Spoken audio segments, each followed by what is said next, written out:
এই যে যেই ঘটনা ঘটছে এই জন্য আমরা একটা উচ্চ ক্ষমতা সম্পন্ন একটা তদন্ত কমিটি গঠন করব এবং এটা আমাদের সহকর্মীদের সাথে আলাপ করার পর।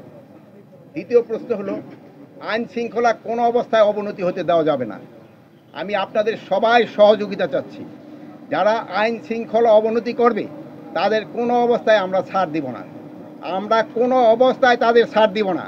আমরা কোনো অবস্থায় তাদের ছাড় দিব না। ভবিষ্যতে যদি তারা আবার চেষ্টা করে তাদের যে হাত এটা আমরা কিন্তু ভেঙে দিব, এই যারা আইন শৃঙ্খলা অবনতি করতে চায়। আমি আপনাদের কাছে বারবার অনুরোধ করব, আইন শৃঙ্খলা যেন উন্নতি হয়, আপনারা আমাদের সহযোগিতা করবেন।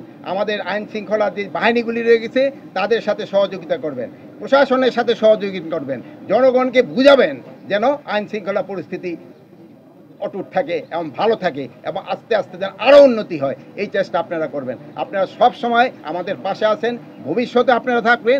আপনাদের এই সহযোগিতা আমি সব সময় কামনা করি। ভালো থাকেন, আল্লাহ হাফেজ। আইন শৃঙ্খলা নষ্ট করতে চায়, একটু যদি আপনারা পুরো প্রমাণ পেয়েছেন কিনা? আইন শৃঙ্খলা কারা নষ্ট করতে চায় এটা আপনি আমার চেয়ে আরো ভালো জানেন। আমরা অপর উপদেষ্টার একটু বক্তব্য চাচ্ছিলাম। উপদেষ্টা মহোদয়, আপনি একটু সংক্ষেপে বলে যান, সংক্ষেপে একটু বলে গেলে হবে।